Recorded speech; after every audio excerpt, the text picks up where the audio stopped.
lahir karena aborsi, dijawab oleh ahli forensik tidak bisa memastikan, sehingga sempat, karena saya ada rekamannya ya pada saat persidangan, sehingga majelis hakim sempat menyampaikan, oh berarti bisa jadi karena keguguran atau janinnya nggak kuat atau ada kelainan. Nah, dan dijawab tegas oleh ahli forensik.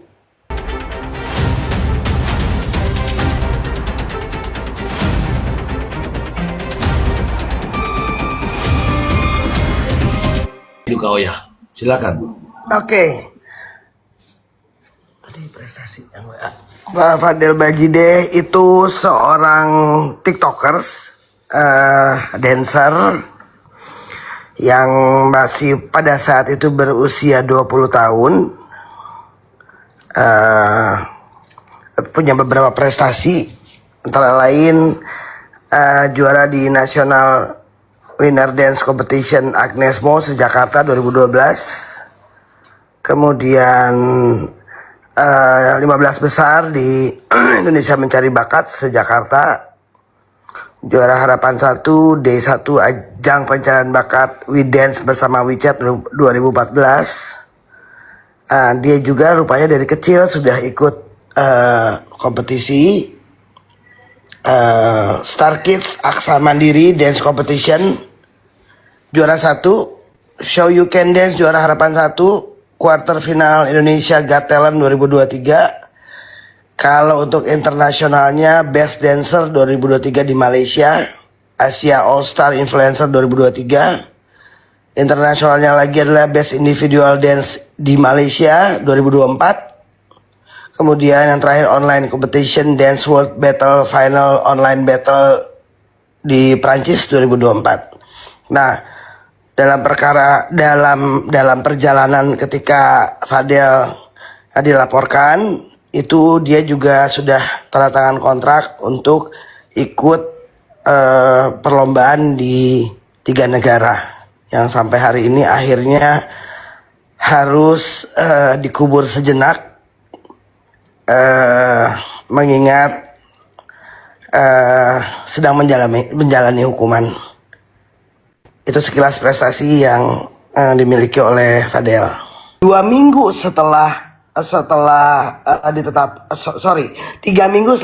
sebagai tersangka, baru saya bertemu dengan klien saya. Oke, ini menarik nih, sebenarnya menarik.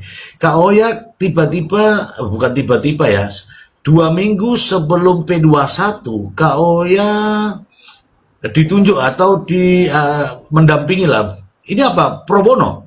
Pro bono. Oh, akhirnya ditunjuk oleh. Jadi saya jelasin dulu, Mr. Z. Iya, silakan. Kenapa saya bisa bertemu dengan terdakwa pada saat itu, tersangka pada saat itu.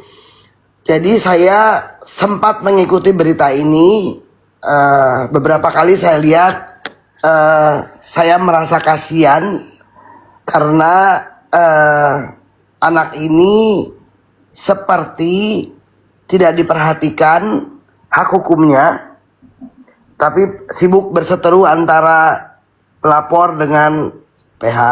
Kemudian, ya, saya melihat juga keluarga ini tidak berdaya untuk melawan hujatan dan hinaan dari masyarakat Indonesia. Nah, dari situ saya terpanggil kemanusiaan, karena saya juga punya anak laki-laki dan saya juga punya anak perempuan. Dasar dari itu saya memberanikan diri datang ke Polres untuk menjenguk tersangka pada saat itu. Yang kemudian ketika saya datang, tersangka dan keluarga sedang duduk tapi tidak ngobrol, semua dengan tatapan yang kosong. Kemudian saya duduk memperkenalkan diri, mereka menyambut sekali dengan hangat karena mereka merasa bahwa di luar sana sudah tidak ada lagi orang yang percaya dengan mereka. Kemudian saya ngobrol, mereka menyampaikan bahwa sudah tidak lagi diurus, jadi seperti ditinggalkan, nggak tahu ini mau gimana nasibnya. Saya ngobrol, saya bilang Saya insya Allah siap membantu, tapi secara kode etik saya tidak bisa masuk sebelum PH sebelumnya itu Dicabut. dicabut. Oh, iya, iya. Ya, Oke. dari obrolan itu saya menyampaikan coba tersangka dan keluarga berembuk, terus mungkin istiharoh dulu, karena menurut saya yang saya sampaikan saat itu, memilih lawyer itu kayak milih pacar, harus srek satu itu. Ya, Iya, kedua iya, iya. saya sampaikan bahwa kalau memang mau, saya tidak mau ada kebohongan apapun, harus jujur sejujur-jujurnya, jangan ada yang diumpetin karena itu akan jadi bumerang ketika nanti kita maju untuk membela. Iya, iya. Kemudian saya pamit, malamnya saya ninggalin kartu nama, malamnya saya dihubungi oleh ayahnya. Oh, Jadi ayahnya cuma menyampaikan barusan Fadel lewat apa namanya penjaga menitipkan secari kertas tulisan tangan yang dikirimkan kepada saya dengan tulisan, "Pah, aku mau Kak Oya aja, feeling aku Kak Oya, tolong Pah, tolong dihubungi Kak Oyanya." Itu saya lihatnya mau nangis saat itu ya. Saya cuma merasakan seperti anak saya minta tolong. iya, iya, iya, iya, iya, iya. Ya, Iya. kemudian besoknya saya ketemu dengan orang tuanya, saya sampaikan silakan diselesaikan dulu dengan PH sebelumnya, saya menunggu dan insya Allah saya siap membantu. Kemudian disampaikan oleh keluarganya bahwa kami tidak punya apa-apa. Oh, Kemudian saya jawab, saya pun tidak minta apa-apa, ini kemanusiaan aja. Karena saya cuma berpikir, saya punya 2 anak laki-laki, 1 anak perempuan, kelak kalau saya tidak ada, mudah-mudahan kebaikan ini bisa menolong anak saya di suatu hari nanti. Jadi saya sampaikan itu aja. Nah, akhirnya sempat terjadi sedikit masalah karena sulit sekali mereka untuk mencabut kuasa. Ya mungkin nanti itu saya cerita sama Mr. Z di luar. iya, iya, iya, itu Singkat, apa? ya singkat cerita akhirnya selesai. Kemudian saya masuk, saya bilang sama tersangka, tolong ceritakan sama saya semuanya. Iya, iya, iya. Saya waktu itu minta keluarganya untuk tidak hadir dulu di dalam jam besuk, karena saya mau ngobrol, mau bicara dari hati ke hati, karena saya lihat anak ini masih menyimpan beban. Oke, ini setelah tanda tangan kuasa ini kan? Ya, setelah tanda tangan Oke. kuasa. Oke, lanjut. Ya, kemudian saya ngobrol berdua, saya bilang, kamu boleh nangis, kamu boleh lepasin semua yang ada di dada kamu, tapi kamu harus akui apa yang kamu lakukan. Ya. Kamu laki-laki, tidak ada masalah yang tidak ada jalan keluarnya. Terus dia peluk saya, dia nangis sejadi-jadinya, dia bilang, saya nggak kuat nahan beban ini sendiri. Saya dalam tekanan, orang tua saya tidak tahu apa-apa, saya nggak ngomong apa-apa, dan saya dilarang untuk bicara apa-apa sebelumnya. Saya bilang, sekarang waktunya kamu untuk bicara sama saya. Akhirnya dia sampaikan, cuman ada ketakutan dari dia, takut ayahnya marah sama ibunya. Kemudian saya bilang, saya akan bertanggung jawab supaya kamu bisa keluarin beban kamu di dada. Akhirnya dia cerita, kemudian saya pulang, saya hubungin keluarganya, saya undang ke rumah, saya sampaikan. Saya bilang tidak boleh ada yang marah, sudah terjadi, sekarang waktunya rapatkan barisan.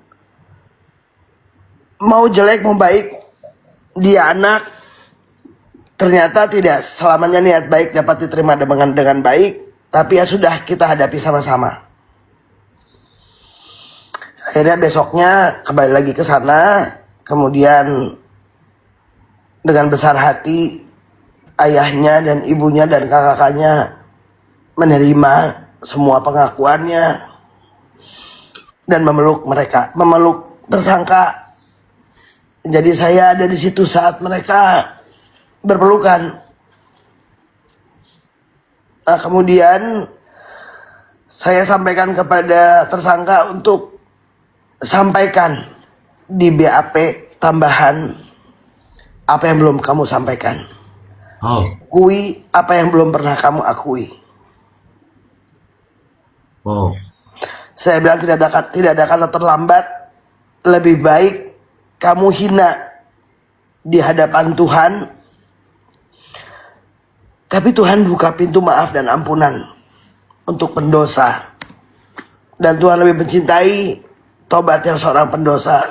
Nah, akhirnya dari situ dia bilang, "Kak, sekarang dada aku enteng, nggak ada yang aku umpetin lagi dari siapapun." lega ya setelah mengungkapkan semua itu ya, Kak Oya. Ya, lega, dan saya pun juga ikut lega. Selanjutnya hari-harinya dia lebih ceria. Setiap saya besuk dia udah bisa ketawa-ketawa. Udah mulai berani, "Kak, aku mau pizza, boleh nggak?" "Boleh dong," saya bilang, karena sudah Oh, minta gairah pizza. makan, sudah ada gairah makan. Oh, minta pizza dia. Minta pizza. Nah, waktu itu Oh, iya, iya, iya. waktu itu bulan puasa. Saya bilang, "Kamu puasa." Saya bilang, "Ini waktunya kamu berdoa dan berlutut minta tolong sama Tuhan, minta ampun. Jangan kemana-mana. Tetap aja menjadi diri kamu. Perbaiki apa yang sudah terjadi. Bikin pengakuan saja antara kamu sama pencipta. Karena kalau kamu bikin pengakuan minta maaf, Tuhan nggak akan ungkit-ungkit." Ya, dari sejak itu hari-hari saya cuma datang besok untuk kasih support. Saya bilang sama dia, mulai hari ini kamu adik saya, bukan klien saya. Oke, oke, Ya, oke. Sejak itulah dia menjadi sosok adik gitu ya, Kak Oya ya. ya. Oke, Kak Oya, tadi ada penjelasan terkait dengan pengakuan Fadel, kemudian diakui semua perbuatannya, kemudian minta maaf ke orang tuanya. Bagaimana sikap orang tuanya saat pertama kali, Kak Oya?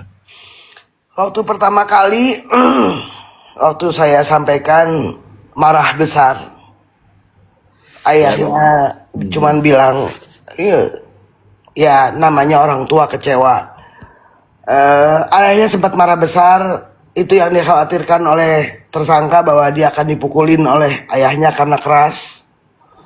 Tapi saya sampaikan kepada ayahnya, "Pak, ini darah daging Bapak. Semua melakukan kesalahan. Jadi dimaafkan karena sudah terjadi. Dia di dalam sana lebih berat bebannya daripada kita yang di luar," saya bilang. "Bersyukur bahwa anak ini tidak bunuh diri atau apa karena depresi." Saya cuma bilang, "Bapak bisa bayangin, dia di dalam, dia dihina, dia dihujat, dia dipersalahkan.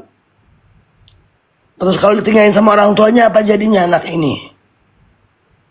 Kemudian ayahnya menangis. Terus saya bilang, "Tolong ya Pak, kalau saya yang orang lain siap membantu, Bapak juga harus memaafkan. Dan gak boleh ada marah, karena percuma. The moment has gone, udah semuanya." Iya. Ya, disitulah akhirnya ayahnya berjanji untuk tidak marah. Makanya ketika besoknya saya dampingi untuk besuk, dia ketemu anaknya, dia peluk, dia bilang, "Saya maafin kamu, Nak." Ya, saya bilang, saya juga cuma mau menyampaikan di sini, saya belum pernah lihat seumur hidup saya lahir karena aborsi. Dijawab oleh ahli forensik tidak bisa memastikan, sehingga sempat, karena saya ada rekamannya ya pada saat persidangan, sehingga majelis hakim sempat menyampaikan, "Oh, berarti bisa jadi karena keguguran atau janinnya nggak kuat atau ada kelainan." Nah, dan dijawab tegas oleh ahli forensik, kurang lebih demikian yang mulia. Pada saat itu disampaikan seperti itu. Itu ahli ya yang menjawab ya. Ya, ahli forensik dari Rumah Sakit Cipto Mangun, yang dihadirkan oleh JPU, bukan oleh kami. Oh, kalau kalau dari pihak Fadil ada ahli nggak dihadirkan? Ahli. Ada ahli pidana. Oh, ahli pidana. Oke Ya. lah, saya sudah tahu tuh anunya. Kemudian setelah proses pembuktian, kemudian ada tuh penuntutan. Dituntut berapa kau ya? Dituntut 12 tahun, denda 1 miliar, subsidiar 6 bulan. Oke. Oke, 12 tahun, 1 miliar, 6 bulan. Ya. Oke, pertimbangannya apa kau ya? Pertimbangannya Yang memberatkan. yang memberatkan bahwa ya tetap disebutkan bahwa terdakwa melakukan tipu daya, bujuk rayu untuk persetubuhan, kemudian tetap dengan kekehnya bahwa hamil itu diakibatkan oleh perbuatan Fadel, padahal